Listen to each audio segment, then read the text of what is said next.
I had prior service in the Arizona Army National Guard that I joined, ironically, the National Guard so I wouldn't have to take ROTC at the University of Arizona. Mm, I knew I was headed there. And so I was a National Guardsman for 6 years. And then in 1966, the Vietnam War was going on, and right. I was watching it on television. And one day, a Marine captain was being interviewed, and I looked at that Marine. I said, "Man, that guy is squared away. That Marine is looking sharp. I think I'd like to be one of those guys." So a buddy of mine and I went down to the officer selection office, and we got signed on. This was a combat Marine. He was in his combat gear, and the Army National Guard had offered me a commission, or offered me to go to officer candidate school. But I decided if I did that, I wouldn't make it over to Vietnam. So, and I really wanted to go see what was happening through my own eyes and ears and see what was going on in Vietnam. So that's why I chose the Marine Corps. So you say you wanted to go see it. What was that? Was that just curiosity? Was that responding to President Kennedy's call in his inaugural address of 1961 to serve your country? What was it that made you want to go? Well, it was a little bit of all of the above you said, but I'd always been a military history buff, and I loved reading about military history, and now here was a chance to go actually see it firsthand. Wow. So I wasn't really caught up in we were right and they were wrong. I, in my heart, I believed that we were right, and that there was nothing immoral about what we were doing. But I just the curiosity almost killed this cat. Mm, yeah, that's the phrase that came to my mind. Um, was part of that also then, you know, an attraction to battle? It kind of doesn't matter what veterans say after war. I think for most 14, 15-year-old boys, there's going to be something attractive about the idea of the thrill of combat. Was that part Another of it as well? another factor was that I had been involved in a prank in college that went awry, and I ended up getting suspended from school for a semester on discipline as a disciplinary thing. And so I thought, I'm going to go back and I'm going to regain my position as an honorable person, because the prank I'd been involved in got written up in the local paper, and it was portrayed as it's a whole lot worse than it actually was. But there were friends of mine that read it and even stopped talking to me. They thought, this Jim Cone is a bad apple. So I wanted to go out and prove myself, and I thought going into combat would be the best way I knew how. Is it possible to describe the prank briefly? Yeah, we were celebrating the end of several fraternity brothers, and I were celebrating the end of final exams, and we went to a local pub, all got snockered, and driving home, the driver in the Volkswagen, I was in the back seat. Anyway, he went skidding around a corner and hit the curb and blew out a tire. And we came to a stop behind another Volkswagen, and somebody had the great idea of switching tires. We'll take our flat tire and put it on the other one and switch it back. And I said, I don't want any part of this. So I said, so I walked home, and then 4 o'clock in the morning, I have a flashlight shined in my face, and it's a policeman saying, "You're under arrest for grand theft auto." Yeah. And I thought, anyway, so I went down and I got put in the same jail cell with my two buddies who had, when the people who owned that other Volkswagen looked out the window and saw three people standing there, then they told the cops that there were three involved, even though my two buddies were the only ones still there. So we all got reduced to tampering with a motor vehicle, and we all pled guilty to a misdemeanor.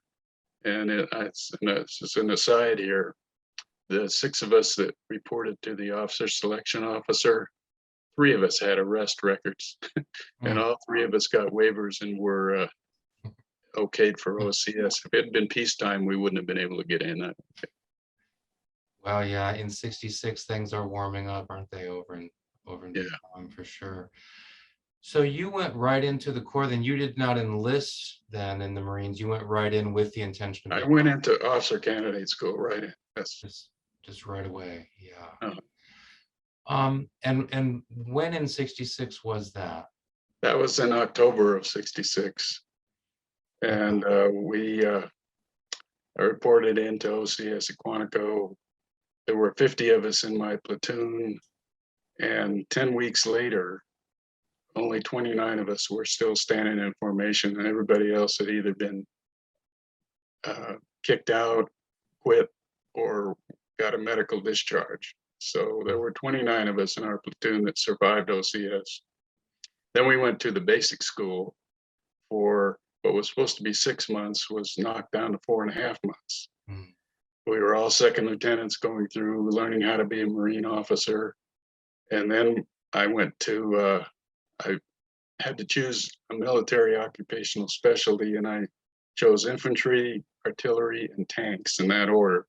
And I got tanks. You ended up with tanks, your third Yeah. choice. Were some of your, I'm not sure what the right term is. I don't think, is it drill instructors? I'm not sure what the right term is for Marine officer. Yes, Were they themselves combat veterans? yes. My platoon sergeant, Staff Sergeant Ledford, had wore a Silver Star from his combat experience in Vietnam.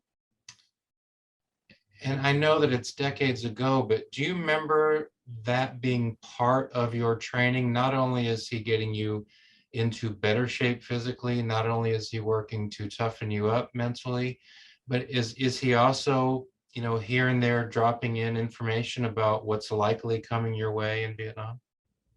No, I don't remember that specifically. It's just what the OCS was 12 weeks. It was cut down to 10. Mm. And it was just, I think, a weeding out process to see who really wanted it bad enough to hang in there. And that's why so many, we had to rank everyone in the platoon from first to last on the basis of who we'd like leading us into combat. And if you got ranked last, you were kicked out. You ended up over at boot camp in Parris Island. Over on the enlisted side. Yeah. Wow. So you obviously made it through. Pretty significant number drop out or are kicked out or are injured and can't continue. You made it through. What would you say was your primary motivation? Just not wanting to fail, just commitment to being an officer? What was it that kept you in that struggle? I think it was pride of not wanting to be a quitter. When I was playing high school football, I had quit the team because I had infected blisters on my ankle when they gave me new shoes, and I always regretted being a quitter. Mm. So I decided I was not going to be a quitter, even if I'd already completed my military obligation with the Army National Guard. So I wouldn't have had to go through enlisted boot camp. I would have just gone home. But I did not want to be a quitter. Do you have any memories of the flight over? I'm always kind of interested in these long flights. I think most of the time these are civilian planes that you're on with flight attendants on them. And do you have any recollections of the flight over? Um, I know we flew into Okinawa and I spent 3 hot, humid days there before I got orders to Vietnam. And I really, the only thing I remember is when we got close to Vietnam, uh, thinking my stomach kind of swallowed a little bit, and I thought, okay, buddy, this is it. Here we You are. asked for it, and now you're here. But other than that, That was a pretty routine flight. Yeah. The door on the plane opens and you have your first meeting with the heir of South Vietnam. What's the very first thing you remember about being physically in South Vietnam? Um, I don't remember too much except that first night that they put us up near the runway at Quang Tri, and jets were taking off and landing all night long. And actually, it wasn't Quang Tri; it was Da Nang. Da Nang, yeah. And we were. I didn't sleep all night because I couldn't. I mean, with the roar of the jets. And somebody had said that the area that we were trying to sleep on cots, that they had taken some incoming artillery a few days earlier Wow. and killed and wounded 17 Marines. And now here we were in the same place. I laid awake all night. I couldn't sleep. And in the morning, they called my name, and I went over and got my orders. And 9 of us, out of the 18 second lieutenants that came over on that flight, 9 of us went north to the 3rd Marines, and 9 of us went south to the 1st Marine Division. Wow. Sometimes when veterans get into South Vietnam, or they share memories of getting into South Vietnam, maybe they're in Cam Ranh Bay for a little while. Things seem pretty quiet. The beach is beautiful. And it's not until, sometime later that it really settles in that they're in a war zone. It sounds like for you, that became clear pretty much instantly. Of course, that going in, that you're heading into a war zone, but there's that moment when what abstractly becomes concrete. And it sounds like you got that message pretty much immediately that this really is a war zone and this is a pretty serious situation. What really brought it home to me was, about 2 weeks later, I was up at a little base called Gia Le, which was right outside of Phu Bai.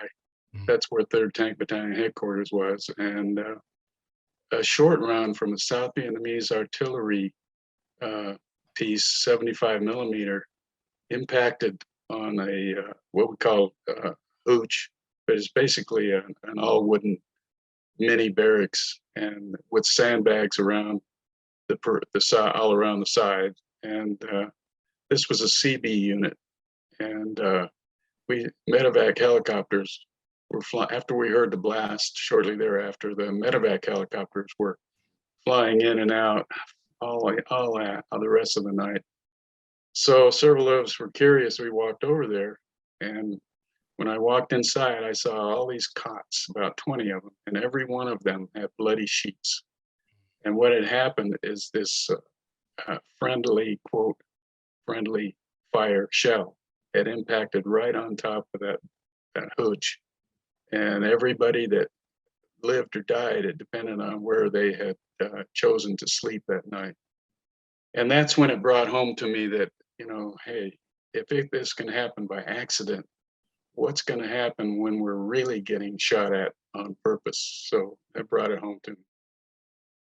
So you were a tank commander, and I'm interested in just hearing you just talk about what are the basic responsibilities of that. And the reason I ask is, I think when most people think of the Vietnam War, they think of guys on patrol in the jungle, they think of narrow trails, they think of B-52s bombing. Tanks really just, I don't think, figure into a lot of people's thinking when when they contemplate Vietnam. World War II, definitely. Korea, definitely. Vietnam, not so much. Although tanks obviously were there, you were there. What is the role of the tank and the tank commander where you were in South Vietnam?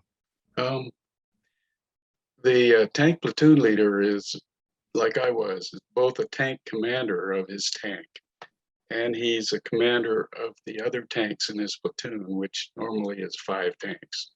So he's responsible for not only his tank, but he's responsible for the other 4 tanks in the platoon. So that's what a tank platoon leader, at least in the Marine Corps, that's what we did. Sure. And do the tanks, I mean, what is their, and pardon me if these questions sound a bit elementary, but um, is the role of the tank to basically be a form of artillery? Is that the primary role of the tank in your part of the Uh, war? it can be used that way, but we were uh, we were given assignments to support an infantry unit. In other words, when they went out on an operation, we went along with them, and they would help protect us, and we would help protect them. And so that was where I was. It was pretty much wide open country, very few trees, and so it was great tank country. The rice paddies had all been uh, abandoned years earlier, so they were frozen hard ground, so, or hard ground. Sure. And so we were able to negotiate that terrain pretty easily. So to provide support for the infantry, just with the firepower that the tank brings, did you have any conception that, I mean, there might be, I'm not aware that this happened, but there could possibly be a confrontation with tanks from North Vietnam as well? We were ready for that, and I understand that on one or two occasions it happened, but it not to anyone that I served with. Well, you've mentioned Da Nang, you've mentioned Quang Tri, you've mentioned Phu Bai. So we know that you're in northern I Corps, so that northern part of South Vietnam. Um, where did you do most of your service in I Corps, and what part of I Corps were you in most of the time? I was up in the northernmost part, just below the demilitarized zone. They had an area up there called Leatherneck Square, Mhm. and I spent 8 months altogether out of my 12 months out in the field. I spent 8 months at Thien. It was never as bad after September, October of '67, but it was still a place where you might not get shot at for 2 weeks, and then all of a sudden, out of the blue, an artillery shell would land on Contian. So And reading your memoir, um, it really did remind me of some of the things we hear about the Western Front in the First World War. The artillery flying, the enemy's too far away, to engage with rifle fire a lot of the time. Artillery's going back and forth, rats. I think there are references to trenches. It's just, again, the sort of the popular image of the Vietnam War, these guys in, small unit actions in the jungle. But it sounds like your war, and it sounds like a lot of the war in Northern I Corps there has some similarities with the Western Front of the First World War. Do you agree with that? yeah, that definitely, and especially after September 15, when we got 17 inches of rain in 48 hours in that area, and the bunkers flooded out. Marines were standing watching, water up to their knees. It was just, it was awful. And there was no retreat, no pulling out. I mean, you just had to endure it. One of one of the phrases that I took from your memoir, it refers to the mental pressures of prolonged bombardment. Mm. Um, and I can bring up an image in my mind of that just based on what I've seen in movies and so on. And I know that when I ask you to describe that to someone who's never experienced it, that I'm asking you to do the impossible. There's no way to really put into words what that's like. Being under bombardment, where, I mean, reading your memoir and reading similar memoirs, vets who are experiencing this, just that sense of powerlessness. You're there just waiting for it to be over. There's really nothing you can do. Um, what, given the limitations of language, what words would you use to try to describe that to someone who's never experienced it, the pressures of prolonged bombardment?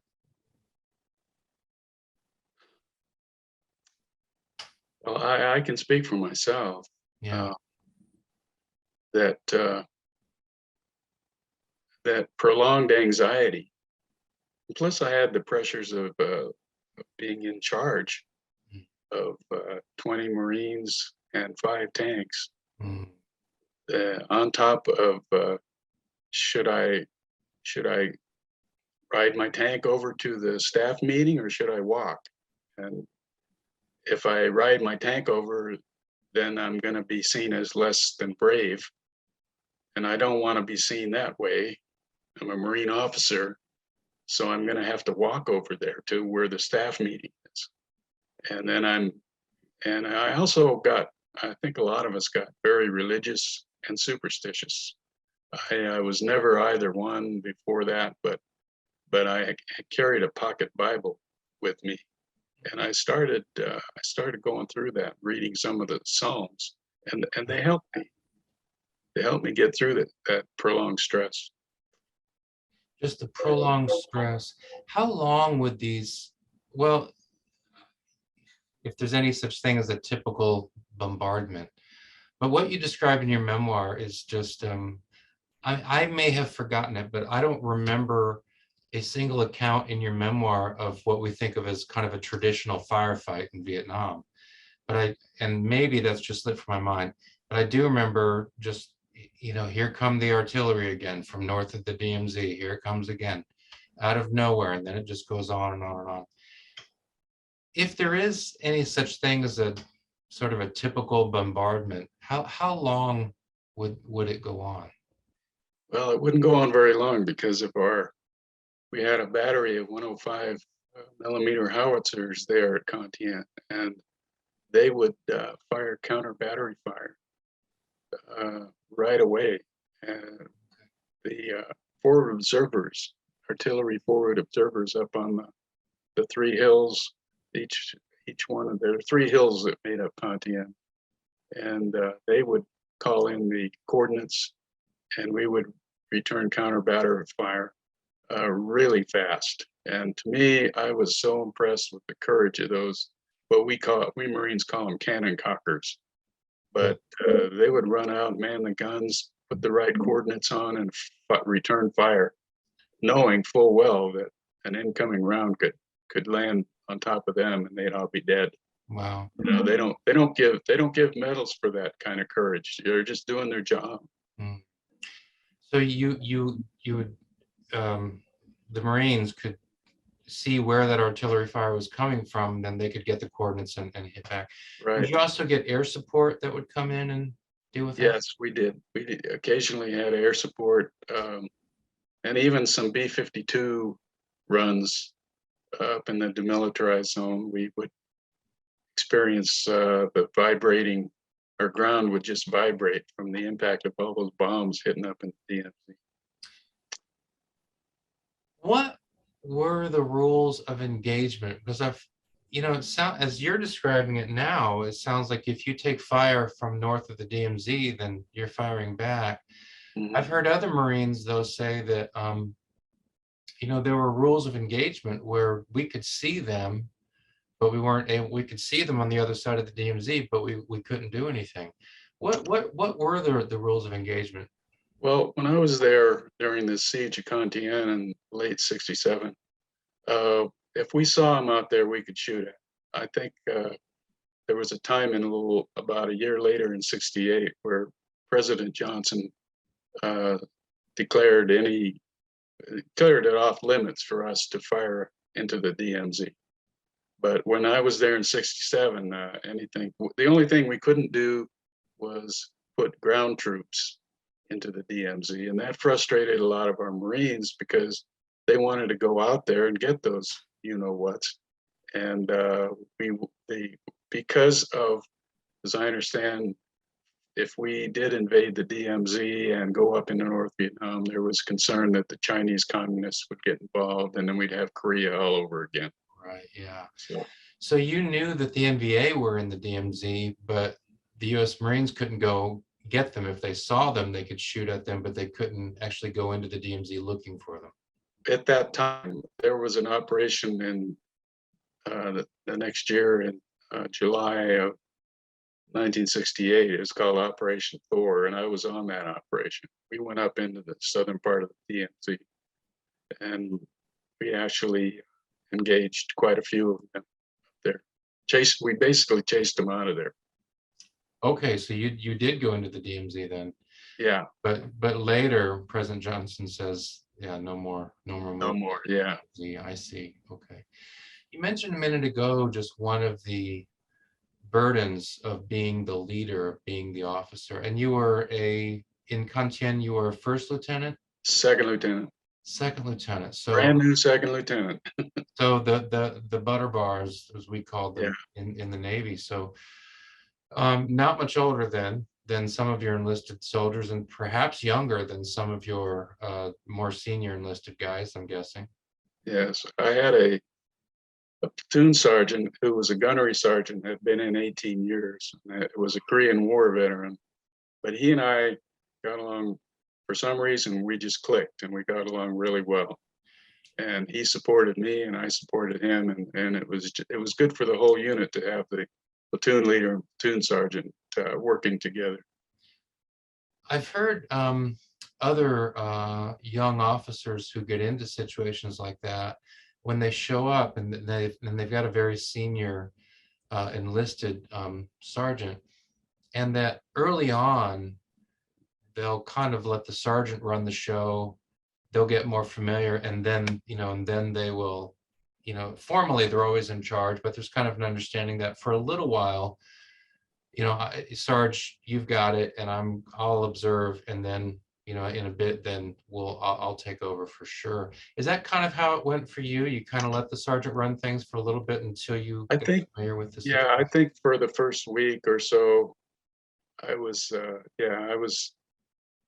I was willing to do that, but then again, I don't know. We just worked together as a team really well. Yeah. So you describe kind of the pressures that will be on you as an officer, and you just gave one example. If I go to the meeting in a tank, then maybe that'll look like I'm being cowardly. So I should go on foot, which is actually more dangerous. That kind of thing. How will the troops see this? How will the troops interpret this?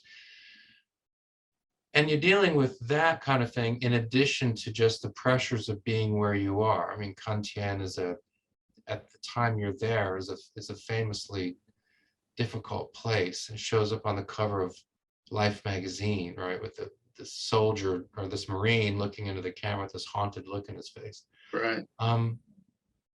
Did you ever even briefly kind of envy the junior enlisted guys, the E2s and the E3s, who just didn't have to carry all these extra burdens? I mean, did you sometimes wish that you could cast off the burden of leadership? Well, here's what happened. When I first got to Thien to take over the platoon, I had 7 short timers they'd already been there about a year and were ready to go home. And so once they left and the new tankers came in, 7 new, and to them, I was the veteran. They didn't know how long I'd been there. And so right away, when I said something, they said, "Aye, aye, sir, no problem." And fortunately, one of the new Marines that came to the platoon, Staff Sergeant Howard, well, he wasn't a staff sergeant, he was a sergeant. He had been in the Marines in the 50s. Wow. And did his 4 years, got out, Mhm. worked construction, and then when the Vietnam War was kicking off, he joined again, started all over again. And so he was in his late 20s, but he and I also hit it off. I was 25, and we hit it off really well. And so I don't know. I was just very fortunate. As far as the new guys that came in, the newbies, new boots, we called them. Yeah. They looked up to me as an experienced veteran, not knowing I'd only been there a week. Yeah. Wow. What was when I think about leadership in this context, what was the most difficult part of the job of being a second lieutenant at Thien in ladder 67? Gee, that's a hard question. Um, I I think just my daily routine of I had to go to the infantry battalion headquarters every afternoon at 1600, and I had to take notes and find out what the password for the day was. Mm. And then I had to go leave that bunker and go around to each one of my 5 tanks. And it was very dangerous. You know, more than once I had to jump in a ditch or jump in a hole because of incoming. But I had to do that every day. And I knew that was part of my job, and there's nobody else could do it for me. I know. I said that's the responsibility that you carry on your shoulders. That you're a platoon commander, you're the platoon leader, and that's your job, and you have to do your job. Yeah. I was not very religiously oriented ever. I mean, I put Methodists down on my dog tags, and you know, I was a Protestant, but I never really felt the need to seek comfort through my religion until I was involved in this stressful experience, and it really did help me. I could tell it helped me get through it. The reading of the psalm and prayers as well. Yes. One of the things you say, just another little snippet from your book, is you say that we were being tolerated by the Vietnamese, and I think you describe, seeing Vietnamese civilians as you're making your way around northern I Corps. What do you mean by that? That you felt that, and here we're talking about, Vietnamese who are in South Vietnam, so we're hoping they're not with the Viet Cong. We're hoping they're on our side, but Right. yet there's that feeling that we're only being tolerated by them. What did you mean by that? Well, when I first got to Vietnam and I was back at that base Jale outside of Phu Bai, we would drive around on the roads, the local roads, and we would pass civilians that would would just look through us. It's like, just we're just more Marines complicating their lives, and I wish they'd just go away and leave us alone. That was the impression I got. and and we'd see the Vietnamese peasant women jogging along. They have a bundle of items at either end of a long pole, which they would balance on their shoulder, and they wouldn't even look at us. You know, I had a feeling right then what was going on. It's that we were just being tolerated. Did that have an impact on you at the time? Did that cause you to wonder, so if, so why are we here? What's going on here? Yeah, a little bit. I did. That did cross my mind. Like, what are we doing here if they're not out? If they're not running up and slapping our hands and clapping for us, what are we doing here? So just as a thought exercise, let's say that, a young 19-year-old E2, you happen to be sitting with a young E2, young junior enlisted guy, and he says to you, Lieutenant Cohn, what are we doing here? What's this all about? What do you think you might have said to him at the time? Trying to prevent a communist takeover of South Vietnam.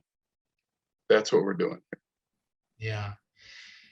And do you, as you look back on the war, is that your perspective now as well, looking back on it? Yeah, pretty much. Yeah. Well, let me jump ahead then to 1975, and we'll come back. But So we jump ahead to April 1975 when Saigon falls. Were you still in the Marine Corps at that time? No, I wasn't. I had done my 4 years and then went back to civilian life. You said that before you went to Vietnam, you were, keeping yourself well informed of what was going on with the Marines in I Corps. After you left Vietnam, did you did you continue to pay attention to Vietnam? Well, I was assigned to, I went to Camp Lejeune, North Carolina, and I was assigned to the 2nd Tank Battalion. And a lot of the members of my company, I was made a company commander, and a lot of my Marines were coming back from Vietnam. And yeah, I would talk to them a little bit, see what they experienced and what they thought about it. But we were just kind of fatalistic about, you know, sooner or later they're going to pull us all out of there, and who knows what's going to happen next. Yeah. And so the months go by and your service with the Marine Corps ends. We get to April 75, Saigon falls. And this conflict that started 30 years before finally ends.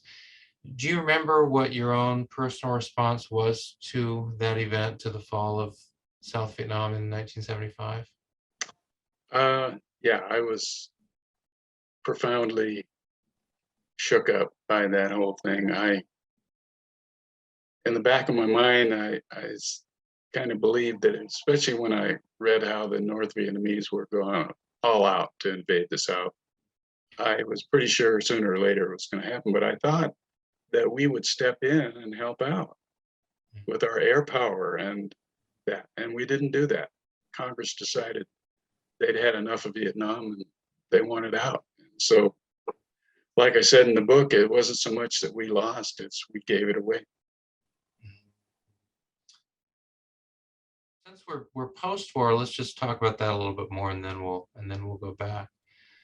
So South Vietnam does fall then in 75. You served in Vietnam, you saw combat. Not only did you see combat, but I think you saw this especially terrifying aspect of combat, which is just being under bombardments where, there's just that sense of powerlessness, at least for you,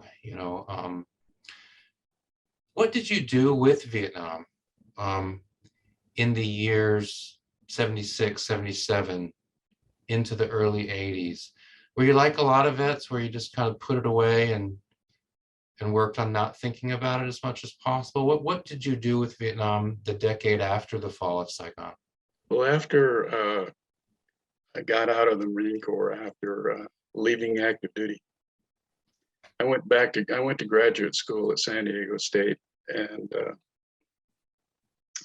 but I had PTSD, and I found that if I sat down in the evening and started writing about my experiences, it kind of helped me.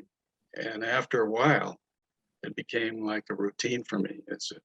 I wasn't married, I was single, and I would spend the evenings writing. And then I met my bride to be in 1976. She saw where I had a notebook full of handwritten experiences. She said, Jim, you could make a book out of this. And I said, yeah, you think so? So she set about typing it into a manuscript. That was good therapy for me. In fact, I understand that the VA does do that with their PTSD groups, is they have them write about their experiences and put it down on paper. So anyway, that was that was very therapeutic for me, and it helped me get over my PTSD. Mm. I still occasionally had a nightmare or two, but basically I was healed.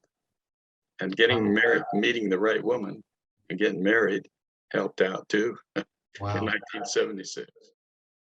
So it sounds like a lot of veterans will sort of swallow it, put it away to the extent possible, often finding come retirement that it's still there, and they find themselves thinking about it more and more. But it sounds like in your case, it's something that you,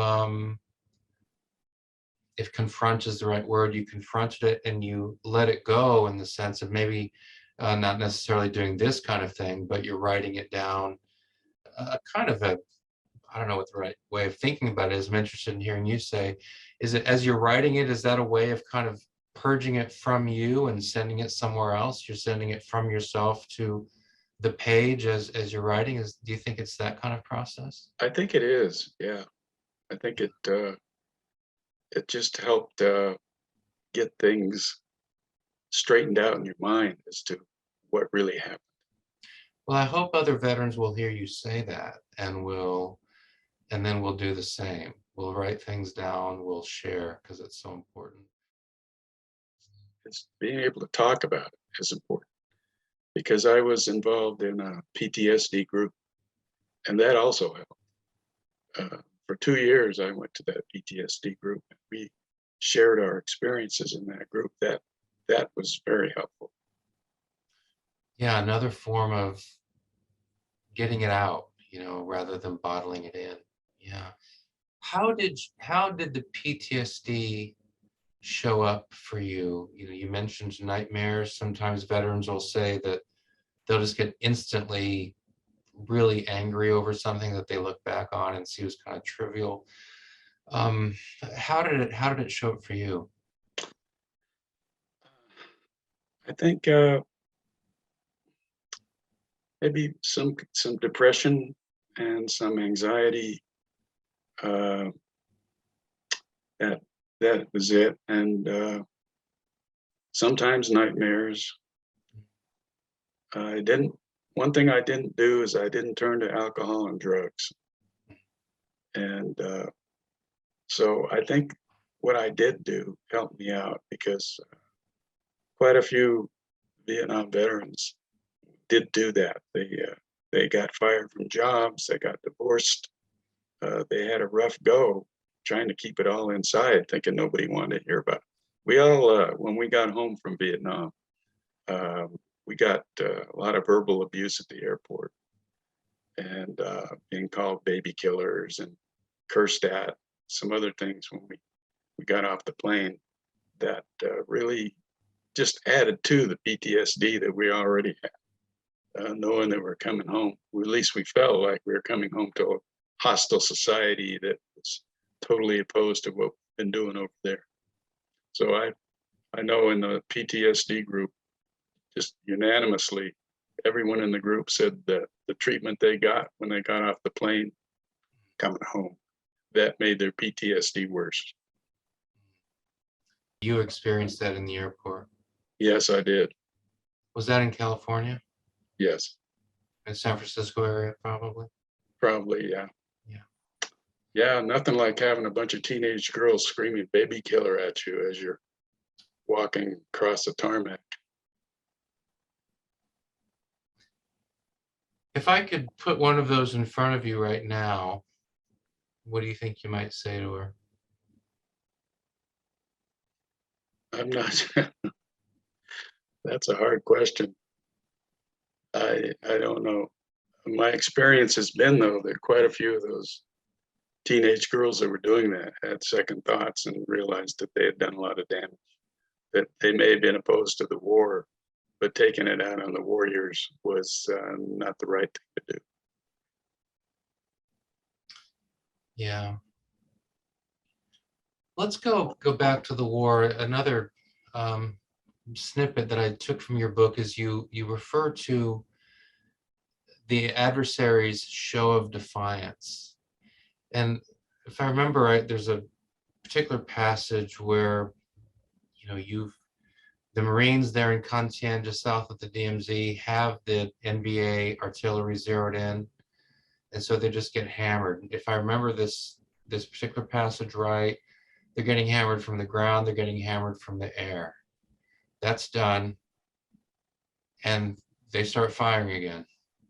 And if I have that passage right, and I think that's where you refer to, the adversary's show of defiance.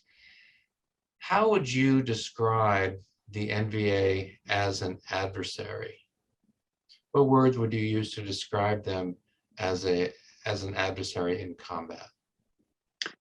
Well, they were totally committed to, they totally believed in their cause, and they were willing to die for it, that they believed their cause was right. And so when you're up against an enemy that has that belief, they're pretty tough to defeat, because they're not going to give up. They're going to endure as much as they can until, as long as they live, and if it kills them, then they die a martyr for their cause. Sometimes I've heard one veteran say, he was the same area you were in. He spoke of the NVA as people he hated with, I think the phrase is something like pure hatred. I mean, there was a purity to the hatred he felt for them. I've heard other veterans say that, they're trying to kill me, I'm going to try to kill them, but I didn't have feelings of personal hatred. I saw that they were fighting for their cause, I was fighting for mine. And what was your own disposition toward the NVA? Toward the NVA that you were dealing with at the DMZ? Yeah, I wasn't overwhelmed with hate towards the enemy. I just felt like that's what we were there to do, was to dispatch the enemy. And I know some of the tankers had a different view. They hated what they had seen the North Vietnamese do to the dead bodies of Marines, the mutilation. Yeah, they were hating. I wasn't there yet. I was just angry and wanted to get paybacks against them for what they'd done to us, but I never really felt any real strong hate. In your memoir, there are names that you mention of Marines who did not, make it home from the war. They didn't make it home alive from the war. They were killed in combat. And the list that I have here is Ted Christian, Ed Jory, Tom Deneen, Paul Markin, Dan Kent, Ed Leah, and Jim Muir. And as I read those names, I wonder if there's one of them that you'd be willing to tell us about. Ted Christian, who he and I went through the basic school together, and he lived across the hall from me. He was his nickname was Warthog. We all had nicknames. And I was, because my last name is Cone, I was the ice cream man. And Ted was Warthog, and he had played fullback for Arkansas State. And he had basically no neck, and he had a long lantern jaw and heavy brows. Anyway, that's how he got the nickname Warthog. And I ran into him up at Thien, and we shared some coffee one afternoon, and then I ran into him again later that day, and I had stopped by. He was speaking with his battalion chaplain and his new company commander, and I don't know, I was standing there, and all of a sudden this feeling washed over me, like it happened to me several times where I have a premonition. I think that the psychological term is precognition, that something bad was going to happen, and I needed to get out of there. And I did. I started walking. I got about 30 yards away, and artillery shell, airburst, went off right where they all were. And I jumped in my tank, and I looked through with my vision blocks. And all I saw was black smoke and Navy corpsmen running up there with stretchers. So I didn't think any more about it until I was about an hour later or so. I was going to the battalion staff meeting, and I walked by the battalion aid station, and I looked down and I saw these dead Marines lying on stretchers outside the aid station. And I saw this, I looked at the arm of one of those dead Marines, and he had a watch on. And I said, that looks like Ted Christian's watch. So I went into the battalion aid station and I said, who are those Marines out there? And they said, well, we don't know who they are. It took a direct hit earlier today. So I said, well, and I asked one of the corpsmen to come with me. He pulled back the blanket and saw it was Ted. And so I made the identification, but I was, I was choked up. I was crying, and I went ahead to the staff meeting. I don't think I heard a word that was said in staff. But I think that moved me more than any of the loss of any of their friends. I actually lost 16 friends and associates that never made it back home. That one bothered me the most. And I had to identify his body. That's a chore that nobody ever wants to have to do, but I did it.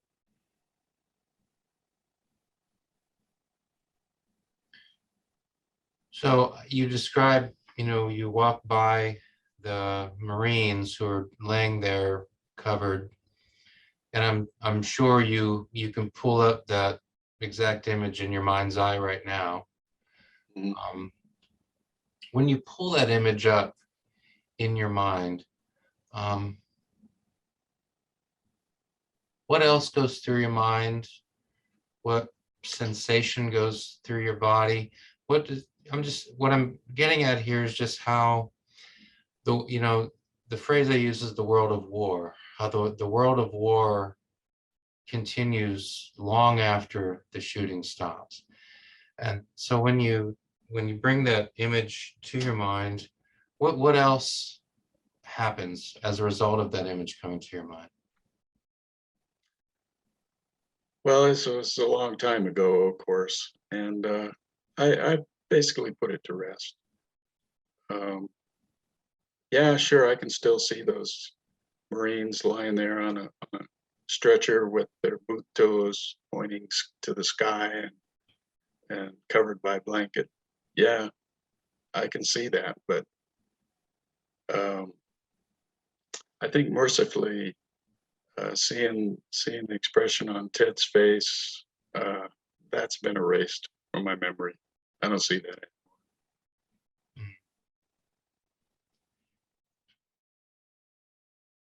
You look back on all of these experiences, just to go back to the beginning of our discussion, you wanted to, initially you're in the Arizona National Guard, but then you make your way into the Marine Corps. You want to go to Vietnam, you want to see it, you want to experience it. So that's where you are in the mid 60s. And now we're, well beyond 50 years past that. As you look back on that young James Cone there, who wants to go into the Corps, who wants to go to Vietnam, who wants to experience all that, is that a decision that you would, looking back now, you would change? Or if you had the chance to do it again, would you run the tape the same way? Yeah, I would do it again. The experience has really benefited me, I believe, in my life. When I I got hired on by the California Youth Authority, and anytime there was someone higher up who had been a Marine, uh, it helped me get a promotion. Uh, I've had a lot of good experiences joining veterans organizations like the Marine Corps League and Purple Heart Association and the Vietnam Veterans Association. I've been involved in all these activities, and I really, enjoy being with those veterans. And had I not had that experience, I don't know what my life would be like. I'm sure I would have done other things, but I see it as probably the best decision that I ever made. was to go into the Marine Corps.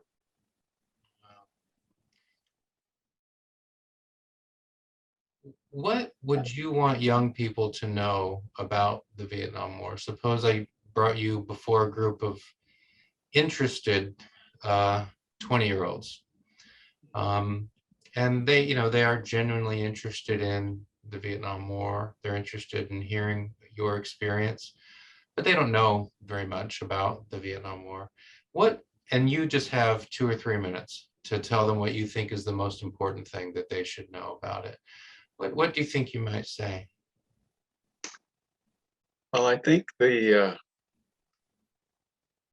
most important thing was that even though we read about and heard about the anti-war protests going on, we didn't let that get to us.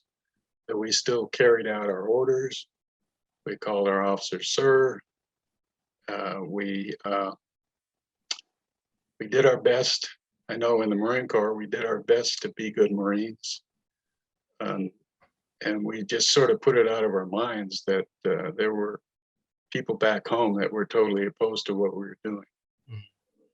And I'm sure that wasn't just the Marines. I've read enough about what Army soldiers went through, and they had some problems later on in the war. But I was just impressed with the attitude that we weren't going to let what was going on back stateside deter us from our missions, whatever our missions are. We're going to do the best we can, be good soldiers, be good Marines, be good sailors, whatever.